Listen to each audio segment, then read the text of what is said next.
F. Scott Fitzgerald once said, "Show me a hero and I'll write you a tragedy." And that is the sad truth of the nature of heroism. And indeed, when it comes to comic books, where death can come at you from many, many angles, and some of them are truly, truly horrific. And that, my friends, is what we're going to be talking about today. As I'm Jules, this is WhatCulture.com, and these are 10 comic book heroes who died horrible deaths. Number 10. Jack of Hearts kills Ant-Man. Jack Hart was a hero who never quite got the zero fluid energy that permeated half of his body under control. The power fluctuated from being powerful enough to replace the hydrogen in the Contraxian sun to barely being able to sustain his form. His power drained the gamma energy from She-Hulk, forcing her to revert to her Jennifer Walters form, and then was able to use his powers to balance her radiation to balance her savage side. But Jack was losing control of his energy again and had to spend several hours a day in a containment chamber just to hold his energy at bay, which made him resentful and rather aggressive. After a while, even that stopped working for him, and Jack left the planet lest he explode. At some point, before Scarlet Witch began to have her breakdown, Hart died. Wanda somehow directed his zombified corpse to return to the Avengers mansion. The Avengers at the time were having breakfast, and Scott Lang, the second Ant-Man, was the first to notice Jack and confront him on the lawn. Scott barely got a few sentences out of Jack before he exploded, killing Lang and destroying most of the mansion. This was just the beginning incident of what became known as Avengers Disassembled, which completely and utterly destroyed the team. Number 9. MORDRU kills Kid Eternity. Now, Kid Eternity is Christopher Kit Freeman. He was a young man who was killed before his time and sent back as a hero who summons dead spirits to help him. Freeman was sent with a bold and pudgy mentor called Mr. Keeper, though it was later found out that it was all fiction. The ones who actually sent Kid Eternity back were the Lords of Chaos, and the historical figures that Kit summoned were demons who impersonated heroes. In the Justice Be Done storyline of the first issue of 1999's JSA comic, MORDRU the Wizard pursued the Kid, who summoned multiple spirits to stop him, but who were quickly dispatched. MORDRU was on a mission to rid the world of all agents of both chaos. Kid Eternity was pinned against a wall as MORDRU walked calmly up to him to finish the job. His off-panel scream was blood-curdling, especially for somebody who dealt regularly with the dead, and left one to assume that his death was truly horrible. The Kid returned when Brother Blood ripped a hole between the land of the living and the dead. He also switched his allegiance between the Lords of Chaos and Order, which limited his summoning power to only one spirit at a time for 66 seconds at a stretch. When he was captured by the Calculator and forced to summon his dead son Marvin over and over again, Kit's powers were all but burnt out. He was then killed again when he lost his usefulness to the Calculator. Number 8. Cyclops kills Professor Charles Xavier. In 2012's Avengers vs. X-Men number 1, the Avengers were understandably concerned when they detected the Phoenix Force returning to Earth. However, the X-Men, and especially Cyclops, considered it their personal business to deal with the Phoenix, as it had been so inextricably tied to Jean Grey and her descendants. By Avengers vs. X-Men number 11, this disagreement devolved into an all-out war between the two teams of heroes. However, when the Force landed and divided itself amongst 5 X-Men, several mutants then switched sides. On Utopia, the island home of the X-Men just off of San Francisco, Scott Summers noticed Xavier standing on the beach. Possessing 4 of the 5 parts of the Phoenix Force, Scott confronted Xavier, who offered to help his former student. Summers denied his offer, and Emma Frost warned him that Xavier was preparing to stop him. Cyclops generated a fireball but found that he couldn't move, and that the entire assembled team of the Avengers and the X-Men then attacked. Scott unleashed an optic blast but was stopped by Captain America's shield. Scarlet Witch then attacked Cyclops until she herself was attacked with fire by Emma Frost. The Hulk retaliated by pounding Frost into the sand with both of his fists and then took her out into the ocean. After fighting off Magneto, Thor, Hawkeye, and Iceman, Cyclops then turned his attention back towards Xavier. Taking the final piece of the Phoenix Force from Emma, Charles yelled, "That is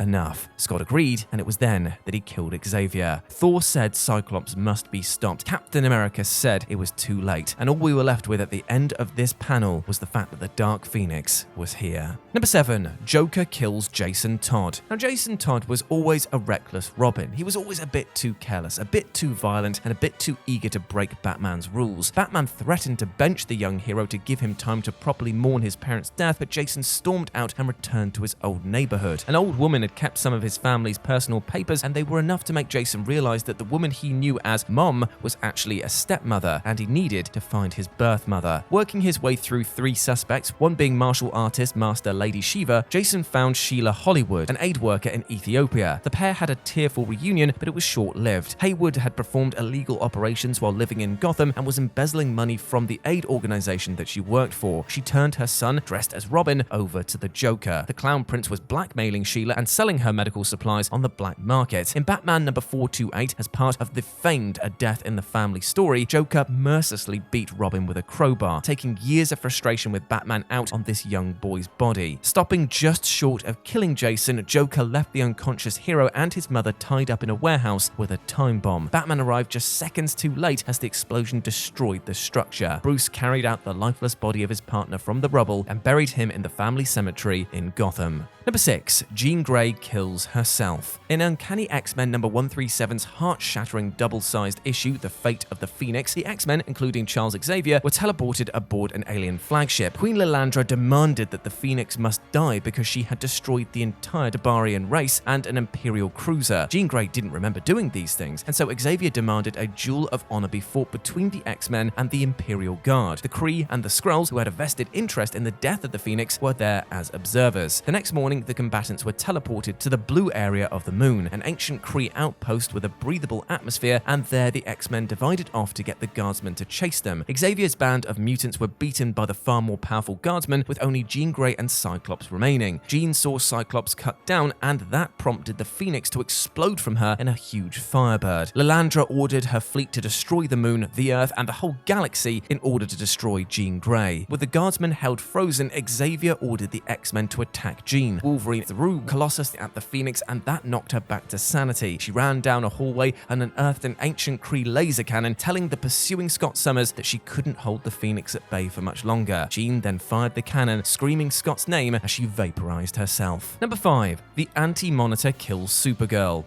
Now, at this point in time, only 5 partially merged Earths remained: Earth-1, Earth-2, Earth-4, Earth-X, and Earth-X. And the assembled heroes of the remaining Earths were ready to take the fight to the main architect of this cosmic disaster, the Anti-Monitor. A team of the strongest heroes from the 5 Earths descended on an asteroid to directly confront the Anti-Monitor in the soon-to-be classic issue number 7 of Crisis on Infinite Earths. While most of the heroes were fighting monsters that were materializing from the very walls of the Anti-Monitor's fortress, Dr. Light went ahead and discovered the solar collector that the all-powerful rogue was using to speed up the merging of the 5 Earths. Superman caught up to Dr. Light and moved to destroy the machine as the Anti-Monitor struck him. The Man of Steel's scream of pain reached the super hearing of Supergirl, and she sped to her cousin's side. The villain continued to beat the near-helpless last son of Krypton until Kara crashed into him with all of her might. They traded blow after blow, with the Anti-Monitor vowing that he would kill both of them. Supergirl had destroyed the Anti-Monitor's armor, and his power was beginning to wane. She then flew them both into his machine, destroying it. Dr. Light, who had been in awe of Supergirl's courage and was ashamed of her own inaction, called out to offer help. When the Maid of Might turned away, the Anti-Monitor blasted her with a tremendous final dose of energy that went straight through her. Supergirl lived long enough to tell Kal she loved him and then died in his arms. Number 4. The BLOB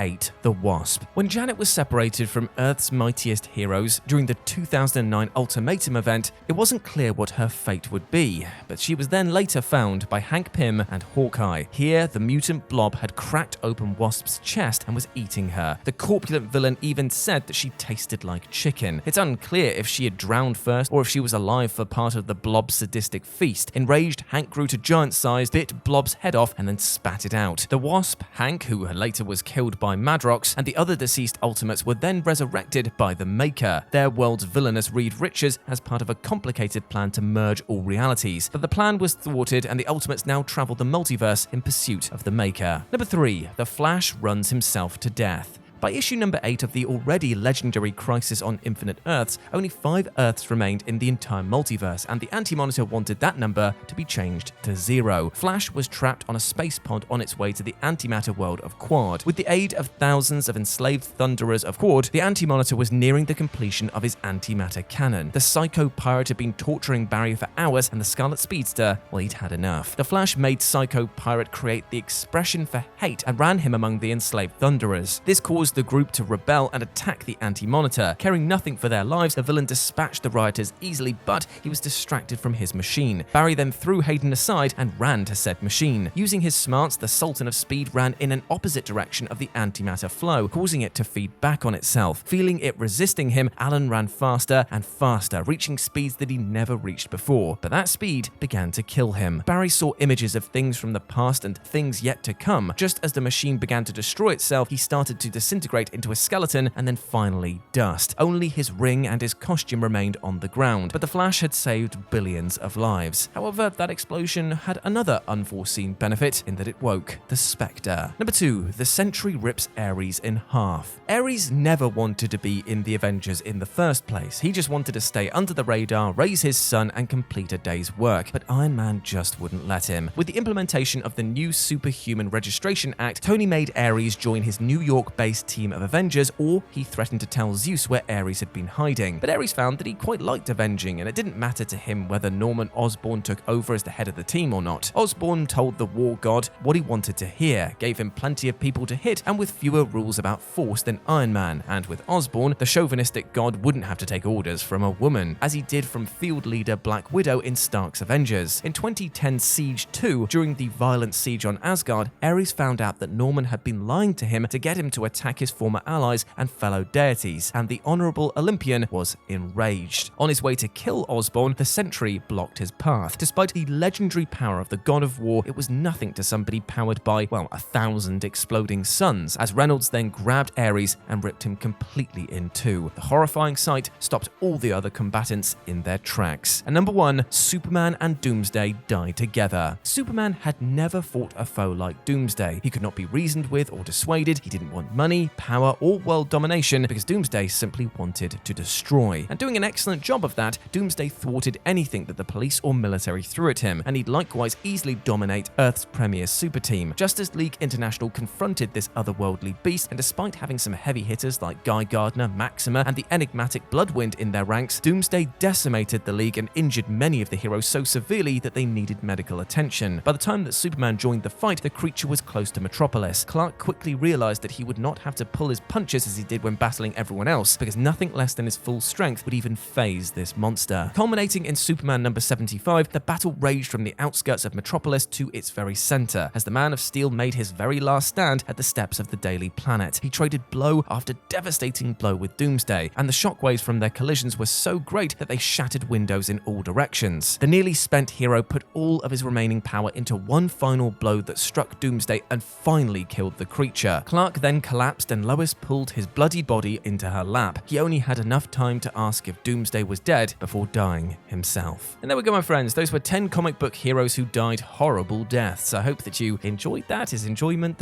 really the right word for this? Hope you got something from it regardless, and let me know what you thought about it down in the comment section below. As always, I've been Jules. You can go follow me over on Twitter at RetroJ, but the O is a 0. Or you can swing by Instagram, where it's the same handle, RetroJ, but the O is a 0. Hope to see you over there, my friend. But before I go, I just want to say one thing. Death, as unfortunate as it is something that is a permanent factor of our own reality. And at some point, we will lose those that are close to us. But I just want to say, even if you are grieving the loss of somebody close to you, that it will be okay. I know it might sound corny, but time definitely does heal all wounds. And what I want you to try and remember is to take all of the love, all of the support, all of the teachings that that person gave to you and move forward with those to live a healthy and happy life, because at the end of the day, that is all that they would want for you. Try not to live in the shadow of their loss, but instead take all of the lessons learned and move forward into the light of your own personal growth. Big love to you, my friend. You can do this. As always, I've been Jules. You have been awesome. Never forget that, and I'll speak to you soon. Bye.